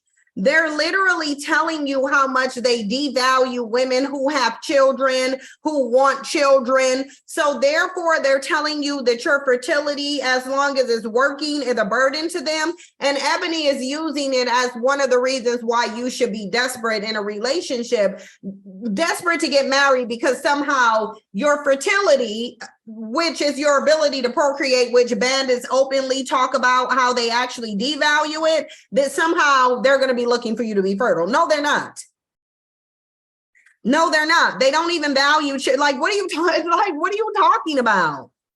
This is why I'm saying it's the amount of lies for me. Like the amount of lies is ridiculous. Let me play the next one. This is a conversation for ladies, and I might not get that other chance. Like I gotta do it right the first time. And I think talking about professionally? Professionally and personally. Okay. But I just feel like when you lead with the stuff that you lead with, it instantly turns the conversation negative. And for someone like me who's watching and learning and listening to you, it makes it where now I am defensive. I don't want to watch, listen, and learn. I don't hear the rest of what you're saying. So now I'm not being taught. And I should feel like I can listen to you and learn from you and not feel like you're the op. So I want to just go back actually to your first point, Lauren, which I think you are conceding that you had a reaction to my commentary that was so visceral in nature that you actually shut down your listening comprehension skills. You said that. Yeah. Okay. And everybody, hold on. Everybody should shut down and not listen to what she's saying, because she's lying. She's lying to you. She's lying and pretending that these males value your ability to have children when literally all they do is sit up and whine and cry about the children that you having, tell you that you're wrong for having them, tell you that you're a single mother because you should have aborted them, and complaining about having to pay child support. She's lying because she's acting like these males value marriage, and she's not telling you that the ones who are in college, the more educated they become, the more money they have, the least likely they are to marry a Black woman. She's lying. And you should be tuning out everything that she's saying, because again, she is lying. Nothing that she's saying is in your best interest. Nothing at all. There's nothing that she's saying that is in your best interest.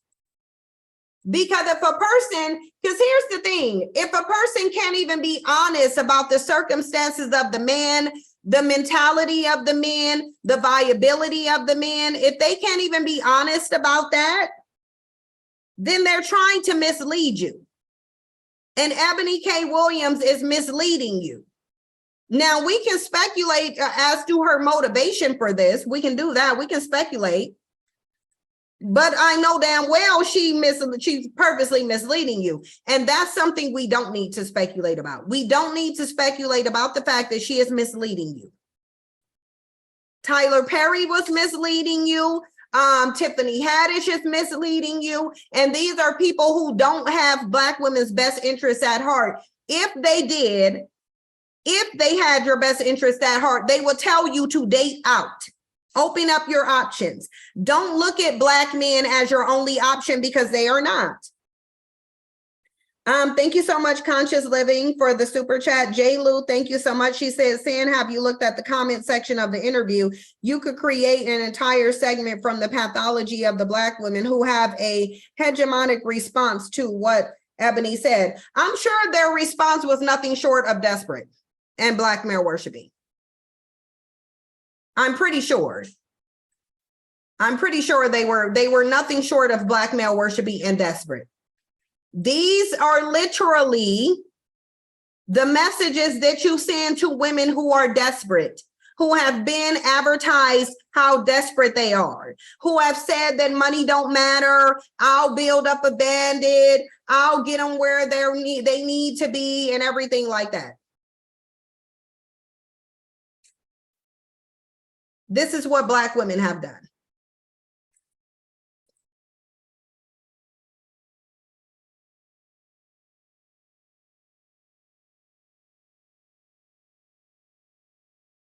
Let me get into the next video really quickly. Doing the labor, Ebony. You are doing the service of letting young girls that are currently in position to put themselves in best practices matters. And it's good that somebody is rolling up their sleeves and doing the work and having the conversation publicly that quiet as kept many pockets of Black elite culture are having with their children generationally every day. But the thing is, she's not the only one having this discussion, though. She's not the only one having this discussion. Tyler Perry just came out and had this discussion too. But you choose to not consume. So when I was giving the advice, the strategy, the game, putting certain people up on some game, I'm talking to a very limited pool of young Black ladies. The ones that are currently in school or immediately following school or graduate school. So this is actually not even applicable to you, Lauren. So no, let me finish. No, I have to finish because wait. Hold on, I have to finish my thought. I just want to wait before you finish your thought. I just want to let's rewind a little bit, because I also think too, the reason why people also, because not just me or the people, because even the people it's meant for, I'm sure some of them did the same exact thing as well, and too, some right? did not. Right, and some did not. And some did not. Right. Because you read all the comments, right? Yeah, I did. And but what I think appreciate happens is with you, and I saying this in the most respectful way, I think that the way that you approach things, like even this conversation right now, it can make it does that. It dilutes the whole point of. I'm gonna tell y'all something about what Ebony K. Williams does. When Ebony K. Williams first come out and talk about how she wouldn't date a bus driver unless they own the busing company, and then turned around and talk about how Black women out of desperation should chase males who don't even value marriage and don't want to marry them, she's contradicting herself. She's talking out both sides of her neck. She's saying, she keeps coming on here telling you to have standards, but then telling you to have none. She doesn't have a point, and there is no real Black elite. But she's not the only one who's saying this. Everyone who comes with this discussion, and I'm about to let y'all hear this clip from Fox Soul when Dr. Heavenly was talking about it. I want y'all to hear what Al Reynolds and Funky Dineva had to say. I want y'all to hear it. I'm about to come over here.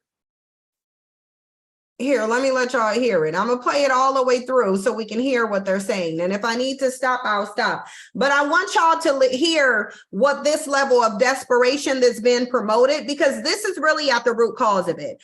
And if we're gonna change something, Black women, you're gonna have to recognize and understand some of the mistakes that you've made. advertising your one-sided loyalty and your willingness to be in non-reciprocal relationships, because that's what they're promoting to you. When Tyler Perry tells you that you should be okay with a man who can only pay a light bill, he's telling you to be in a non-reciprocal relationship. And Black women have advertised their willingness to be in a non-reciprocal relationship. You've advertised your willingness to be with a man who has no money. There's been decades of Black women doing this. Yeah, you were doing it because that's what you were conditioned to do, but you've been doing it nonetheless. And you're still doing it. You're still doing it. Still talking about how money don't matter. Still calling other Black women gold diggers and saying, why did, now it's to the point to where you should be comfortable with a ring that ain't even real. Why is he getting married and he can't afford a ring? Let me play it. Dr. Heatherly, I think I'm more of a realist, right? Women aren't out here asking not to have their bills paid for them. They're lonely. And they entertain these See, look, guys who are. He's saying they're lonely. You're lonely. I want you to listen to the language that he's using when he's referring to Black women, because this title says Tyler Perry gives Black women dating advice. So when they're talking about, oh, these women are lonely, so they're desperate for a man, so they need to get a man who can't pay the light bill. That's why he's sitting up here and saying, oh, these women are lonely. Are less than their yoke. They're not evenly yoked with them. And it's a phenomenon. It's an epidemic. It's a something because it's happening too much. But you can't blame the man for if you are. I can blame you for your janky internet connection. Excuse me, hold on. Dr. Heatherly, I'll let you talk. I'll let you talk. Let me finish talking, please. So if you are in a relationship, if women are in a relationship and they don't feel comfortable paying all the bills, then get out the relationship and stop talking about it. Absolutely. Like, stop playing the victim. Stop playing the victim. When you ask any Black woman that's educated, they're not going to agree with that. Okay, I'm not saying agree with you. I said if you're not happy, if you feel like if you're an educated Black woman and you're in a relationship and you're not happy with it because he's not paying the bills, get out of it. Get out of it. Stop being in a relationship. That's the issue. Listen, stop being in a relationship with a man that you don't respect and you don't like because he's not holding his own. Period. If he ain't got the money, he ain't got the money. As it relates to what Tyler Perry is saying, I don't think there's anything wrong with it. If the man makes, like, say the household income is $100 a month, and the woman brings $80 to the relationship, and the man brings $20 to the relationship, because that's what they both should pay the percentage that they make. So so basically, if y'all are living in a home together and the bandit can only contribute 10% or 20% and you have to front the other 80 to 90%, you should be happy. You should be happy with that because at least you got a Black man. And I want y'all to listen to what Funky Dineva got to say, because Al Reynolds, his connection is janky. Al Reynolds' connection is janky, so we got to skip past him. Let me get to where you can hear Funky Dineva. My husband, because biblically it says you're supposed to provide for me. And I'm a finish because I don't agree with you, and I think we coming from three different points of view. We are. If the man can't pay the bill, you at the point 20%, you my bitch. Okay, so you need to clean my food. You need to watch my damn tennis court and do what you can from and no, but you not my man. You're not my man. Get him out the house. Stop calling him your boyfriend. Stop calling him your boyfriend and calling him your slave. Call him your slave. Said it was I'm calling him your boyfriend and stop complaining about it. And stop complaining about it. And stop complaining about it. So they're at the point to where Al Reynolds is basically saying, well, if you don't like that he can't contribute, because Al Reynolds already said, well, I'm fine. I don't see nothing wrong with a bandit essentially living off of a woman. Because if all he can pay is the light bill, he's living off of her. He can't provide for himself, can't take care of no kids. Al Reynolds is saying, okay, that's fine. I don't see no problem with it. And if you don't like it, then stop complaining because these women are lonely. So he's basically saying, well, then tolerate being single then, because this is where the black man is. And literally Funky Dineva is just gonna come right out and say that. So let's listen to him. Well, let me jump in here.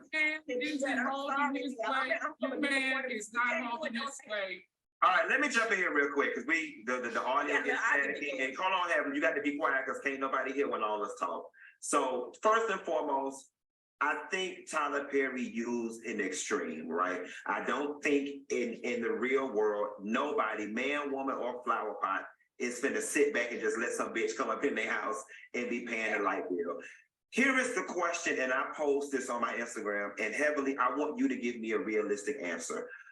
And because I'm hearing both of y'all, but black women right now are in this position, and I'm listening where they say we're out earning, we're more educated, we make more money than men, and then they complain about a lack of availability of black men. I understand that, okay? And we can make the argument that black men need to step it up, and I 100% agree that they need to step it up. However, if we're being realistic, let's just say you're 38, you're 40, you're at that high place earning. The black men as a collective are probably not going to step it up in time enough in your lifetime. So with the current availability of men, what are you to do? All right? What are you to do? If you're making what you making and the only available pool of black men available to you right now or make a little less than you, a little less educated to you, I'm not asking you to settle, and I'm not telling you to do. To Al's point about the stop complaining, you're complaining about a man that doesn't exist. If they don't exist right now because the pool of dating of black men got piss and shit in it, then what are y'all to do? If you want to be married and you want to have children and you want companionship and this is all that's available, what are you to do? Get you a damn puppy. The lady got fake baby. And this is where I want to pause it at. This is where I want to stop it at. The man is gonna have to, Now that y'all heard that, Funky Dineva is saying to you, look, black men are comfortable in the nothing ass bitch position and they ain't about to change it. So he's saying if you want a black man who's going to be a provider, who can afford to take you out, who can afford to maintain the home, that man don't exist. So you either go take these broke bums or, as Dr. Heavenly said, you go get you some animals, some pets. Notice how all of them are acting like the only people that you have access to are other men. The reason why they're not bringing up your other male options because you don't bring them up. If every time a discussion like this was had, black women were saying, well, if black men don't do better, then we just go find another male group, they would stop acting like you don't have any options. This is the attitude that you foster when you accept men who don't have nothing. And see, this is where Funky Dineva is proving that what Tyler Perry is saying is false. He's saying, oh, well, if you just accept these males who can only pay the light bill, they'll be motivated to do better. No, they won't, because Funky Dineva just told you this is the position black men are in. They ain't about to do better. They should, but they're not going to. So since they're not going to do better, what are you going to do? If you want a black man, this is what you got to accept. When you accept men who have nothing, they will continue to have nothing. They will not look to be better. Black women have been accepting bandits in this nothing ass bitch position, and they refuse to do better. They're literally having a standoff with you, basically saying, this is where we at. If you don't like it, go get another group of men. They calling your bluff. They're saying, if you don't like where we at, then just be single. But this is what we doing. We should step it up, but we ain't. And the reason they ain't, because you're accepting the fact that they ain't gonna step it up. You're accepting it. And you've been accepting it and been advertising your willingness to accept with it. Accepting nothing from bandits is the way that Black women compete with Black men's options. When what she should be doing is making him compete with your male options. Don't stay single. You ain't gotta stay single. Why do you gotta stay single? Why would you stay single when there's a world of other men out there who believe in being providers and protectors, who would never allow themselves to get comfortable in a nothing ass bitch position? Other groups of males would never get comfortable in the position that bandits have gotten comfortable in. They are nesting in this position.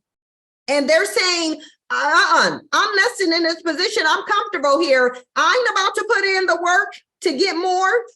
It would take, and do y'all know the enormous amount of work that it would take for bandits to elevate themselves? And not even to be on par with other males. They still wouldn't even be on par with other males. To just elevate themselves a little bit from where they're at, it would take a tremendous amount of work in competing with males, and they ain't willing to do it. They're not willing to do it. They're not. Thank you, FSK said this dusted the whole mess, but we got to see where we cultivated this dusty environment. We have to take accountability for that. Tebow said BW are scared to bring up other non-Black men as an option because then Black men will bring up how non-Black men don't want Black women and Black women aren't equipped with debunking their talking points. That I do believe that that's true. For the most part, I do believe that's true. But Black women better get it together and figure it out. Because these bandits are telling you they ain't about to do nothing. You've been accepting it. Their attitude is you've been accepting it. You've been shouldering the burden. You've been in these non-reciprocal relationships. So why do you want them to change now? They're telling you, yeah, we know we ain't where we supposed to be. So what? It's just like this dude who was out in London said. It's just like what he said. Let me see if I can find my clip where he said, well, you still go choose us. Yeah, I gotta look for my clip. Hold on, I gotta look for my clip.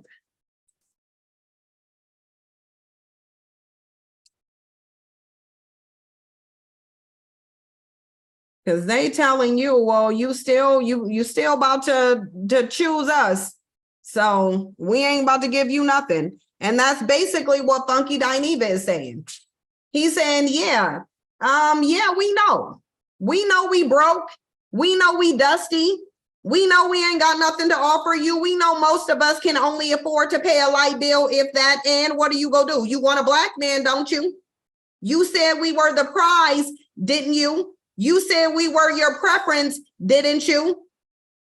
You said the only thing you want is a Black man, didn't you? So now they're saying, okay, well, if you want us, then you need to take us in our dusty, nothing ass bitch position. That's what they're telling you.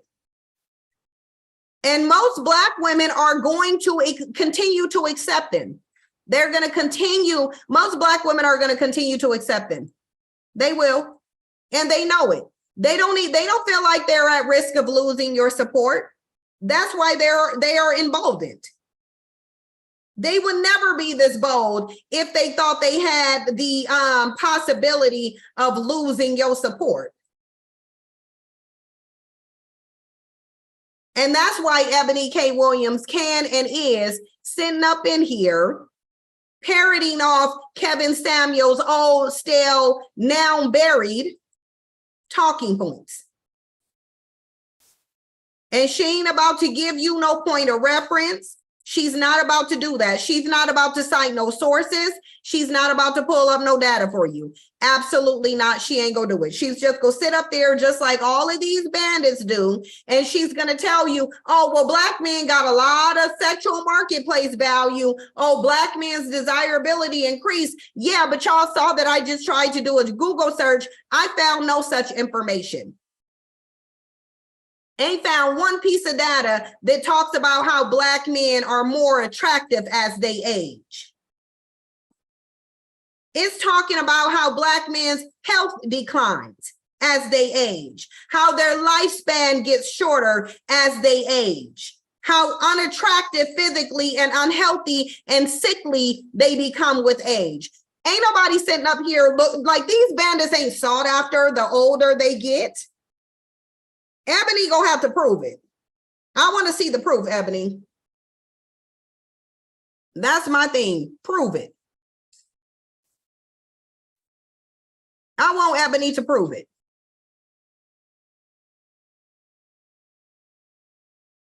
I do. I want her to prove it. She can't though. You can best believe she's not about to prove it. But I'm about to get off of here because this is starting to give me a headache. And like I said, this was like an impromptu live stream anyway. This really was an impromptu live stream. Like I didn't plan to go live today. But then people kept emailing me and asking me about this Ebony situation. So I was like, okay, fine. I'll just kind of jump on here and talk about this bit of dust. But listen, I'm not about, as long as they are putting out this janky message, I'm going to put out the correct message. As long as they're trying to lead you to believe that bandits are sought after, I'm going to come on here and prove to you that they're not. The more they tell you that these bandits are your only option, I'm gonna come out here and remind you that you got a world of options and you should open them. It doesn't make sense that Black women are not even open to other men. Like you can't, here's the thing, even when I was still in my Black male worshiping stage, I was still open to talking to other races of men, if for no other reason than getting some money, but I was still open to them. I've never not been open to them. I'm absolutely and always have been open to them. There are some Black women, they won't even talk to other groups of men. Like, you won't even talk to other groups of men? You won't, like, you're not even, how are you not open to somebody else doing something for you? You're not open to anybody else loving you, marrying you, being a provider, being a protector. Like it just don't, it makes no, I don't understand it. I don't get it. I don't get it. Yeah, no, Queenie, my thing is, it's like all money spend the same, unless it's a foreign currency. So, and I mean, anybody can give me, I'm never going to restrict myself to the brokest group of men on the planet. Like that doesn't make any sense. That makes absolutely no sense. Let me dedicate myself to the brokest, most non-committal, disease-ridden, impoverished, conquered. Like, let me just tie myself to them. And I'm not even going to be open to another group of men. Like Black women need to knock it off because you're not making them better. You're helping them to comfortably sit and nest in this nothing ass bitch position and do it boldly and unapologetically. They are bold and unapologetic with their position right now. They calling your bluff all day, every day. They saying we ain't gonna get nothing. Yeah, we should. We ain't about to strive for nothing better. And what you gonna do? I can't. Like it just, yeah. Anyway, I'll see y'all in the next video. I'm about to get off of here and probably get me something to eat and decompress. Thank you to everybody who sent super chats. Y'all are really generous and supportive, and I really appreciate it. Over the weekend, I will be talking to Princella, and we will be determining whether when we want to collaborate, what our topic is going to be, and all those things. We will be having those discussions. And so that collab will come soon. But otherwise, y'all have a happy Friday. I think I'm gonna lay up in the bed, have me a glass of wine and watch a movie or something. And hopefully y'all do the same. But whatever you do, have a good, happy Friday. Have a good weekend. And I will see y'all in the next video. Bye.